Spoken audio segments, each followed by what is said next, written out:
Greetings out there in YouTube land. This is Morris Man, and as always, I thank you guys for coming to my channel. I'm going to entitle this video Studio Stuff.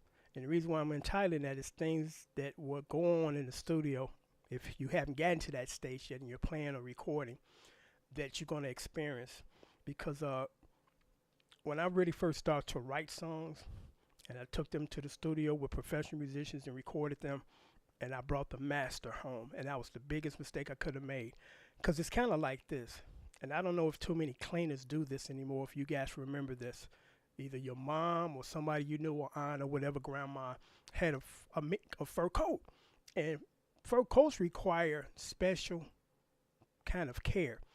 In the summer months, you have to take it and put it in what's called cold storage. And there were a lot of cleaners during that time. They used to have like these big old vaults, and they would put your furs in there and store them over the winter, because if you leave them at home, they dry out and they start to fall out and die, or should I say fall out. The hair or the fur would fall out, be in patches. So women used to take these fur garments and take them to the cleaners, and they would store them for the entire summer. So it's kind of like that with master recordings, because the first couple of recordings I had, my masters, I took them home like an idiot and put them in the closet. And then after like a year or two later, when I went to go back to refer to them to say, hey, let me do a remix on this. You know, I didn't like the piano at the time that we did it, and I can go back in there and use a different piano patch. So I dig them out of the closet, and then I take them out the box, and I take the reel out, and they start to peel and stick to each other. I was like, oh shit. So I learned my lesson, because it's kind of like the first computers, or should I say what they call them, mainframe computers. They're housed in this large room, and when you go in there, you're freezing. You literally have to put a coat on, and that's in order to keep them running to an optimum level, because heat is an electronic device worst enemy, because it tends to burn itself out when there's no coolness to keep the computer cool, because computers generate a lot of heat.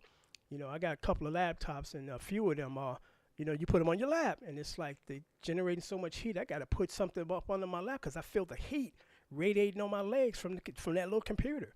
So it's kind of the same thing with your masters. You got to store them in a place where it's cooled, and the tape is not going to deteriorate. You know, little things like that go a long way, because that particular master was one of my first recordings, and it was a pretty big hit.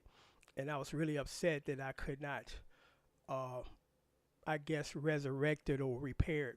Because I think I had 3 tracks on that master, and the first song, which was the best song, the tape was so damaged I couldn't use it. The other 2 songs were salvageable.